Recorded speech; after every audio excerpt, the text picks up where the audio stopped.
maliit na tahanan. Naninirahan ang pamilyang di mausog.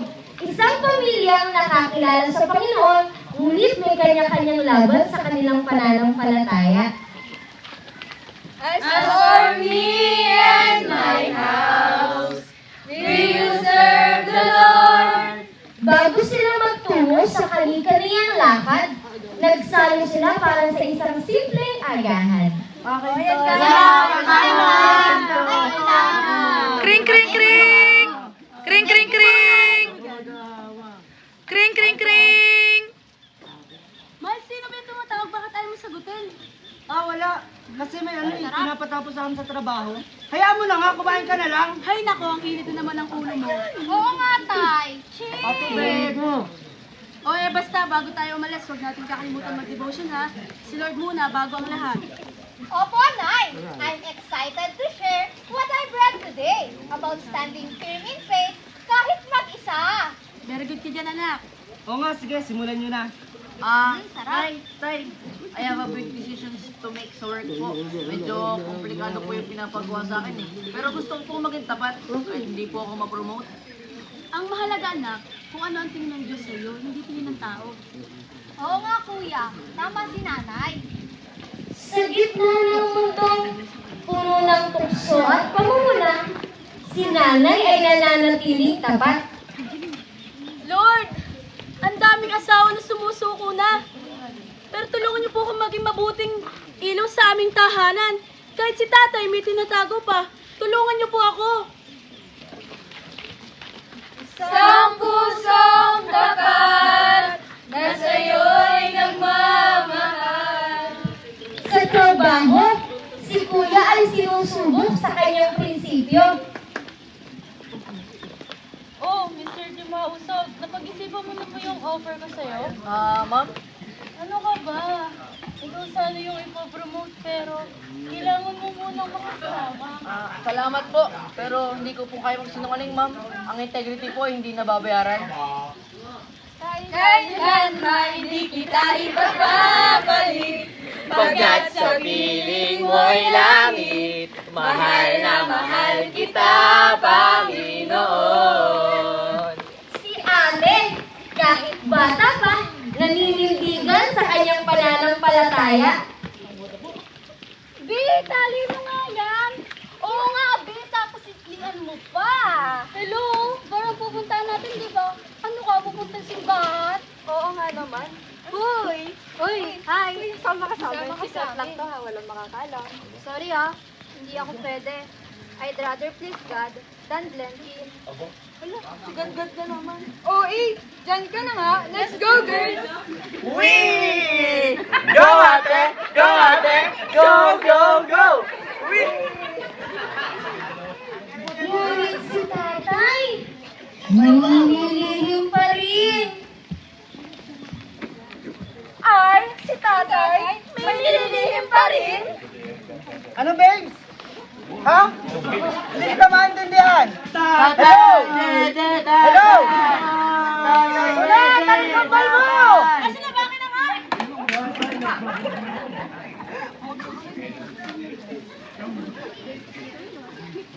I have decided to follow Jesus. No turning back, no turning back. Kaya ko pa to. Hindi naman nila alam. Kinabukasan, Tay, hat, banak, hat! Banak! Banak!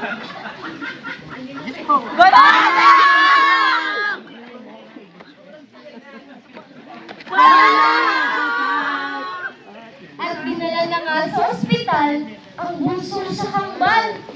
Ano kaya sa tingin niyo mangyayari sa kanya? Kayo po bang magulang ng bata? Opo, kami nga po. I'm sorry to say this, but your son has leukemia. Ano po ibig sabihin nun, Dok? Leukemia is a type of cancer that affects the blood-forming tissue. Nag-lead po ito to abnormal white blood cells. These cells don't function properly. Kaya't ang resulta, mahihirapan pong lumaban ang katawan ng bata dahil sa infection. Ano bang nangyayari sa pamilya natin, kuya? Bakit ganito? Lahat naman tayo nililingkod ng tapat sa Panginoon. Oo nga, kuya eh. Hindi ako makapaniwala. Lord, ang tagal ko nang lumayo sa'yo. Gusto ko na pong bumalik. Tulungan mo po ako na maging ama na karapat-dapat sa'yo.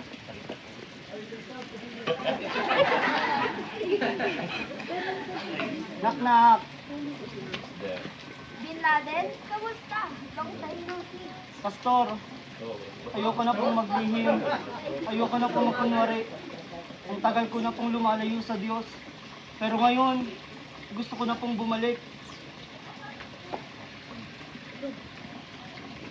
Kwento nga ni tatay kay Pastor ang lahat ng pangyayari. Ngunit, bago tayo bumalik sa istorya, ikaw kapatid, tunay nga bang tapat ka sa Panginoon? Lalo na kapag sa'yo ay walang ibang nakakakita? Tunay nga bang Christ likeness ang pinapairal mo sa iyong buhay? O hanggang ngayon, hindi pa rin natin madala yung flesh. Balik tayo sa istorya. Anak, ang Diyos ay laging handang tumanggap sa kanyang mga anak na nagsisisi. Kapag may tama ka, magpatama ka. Nang tumama ang iyong buhay. Mahal ka ng Diyos at wala pang huli sa kanyang pagmamahal. God, I will pray to you. Salamat po, Pastor. Hay! Ano ba naman si Bin Laden? Hindi man lang sumasagot. Kanina niya pa ako hindi sinisipot. Akala ko ba seryoso na sa akin? Hay! Sa bagay, ako din naman ang may mali. Bakit ba ako papatol sa taong may asawa na? Tama na. Oras na para itigil to. Panginoon, patawarin niyo po ako. Ako na po ang kusang lalayo. Ayoko pong maging dahilan ng pagkasira ng pamilya nila. Ayoko na pong ituloy to. Kahit masakit man sa akin, tama na. Minsan mga kapatid, ang tunay na tapang at lakas ay nasa desisyong talikuran ang maling desisyon at tahakin ang tamang landas. Kahit masakit, kahit mahirap, basta ito ang pinapagawa ng Diyos, gawin mo ito. Balik tayo sa istorya. Sa gitna ng takot at lungkot, nananalangin ang pamilya ng isang himala.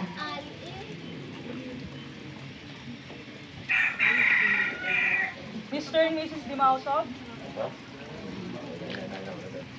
Pasensya na po. May kailangan lang i-clear. There was an error in the lab result. The initial test shows signs of leukemia, but after the confirmatory test, we found out that it was a false positive. Ha? Wala pong leukemia si Banak. May konting infection lang po at dehydration. Pero maagapan po ito ng gamot at pahinga. Sige po, Dok. Salamat po. Lord, salamat po! Hot lang pala talaga si Manang. Wala naman pala talagang sakit. Thank you, Lord!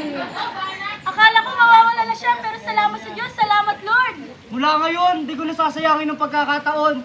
Panginoon, maglilingkod po ako sa iyo. More praise God! Wala pala talagang sakit si Bana. Tunay nga, walang imposible sa Diyos, lalo na sa mga taong nagpapakumbaba at lumalapit sa Kanya. Mga kapatid, lahat ng bagay na nasira o nawasak ay kayang ayusin ng Diyos. Amen! Roman 8:28, ang lahat ng bagay ang Diyos ay gumagawa para sa mabuti, kasama ang mga nagmamahal sa Kanya. Sila ang mga tinawag sa Kanya, ayon sa Kanyang layunin. Panginoon, salamat po, ibinalik mo sa amin ang aming anak. Higit sa lahat, ibinalik mo po ako sa iyo. Mula ngayon, maglilingkod na po ako. Walang perpektong pamilya, pero may perpektong tagapagligtas. Yes! Kahit mahirap, we choose to live for Jesus. And no matter what, our faith will stand. 1, 2, 3! Halina't mag-alay ng ating buhay. Umawit tayo ng may tagumpay. Itaas ang kamay at iwagayway upang malugod ang haring tunay. Patuloy na aawit sa'yo. Patuloy na aawit sa'yo. Patuloy na aawit sa'yo. Panginoon ko.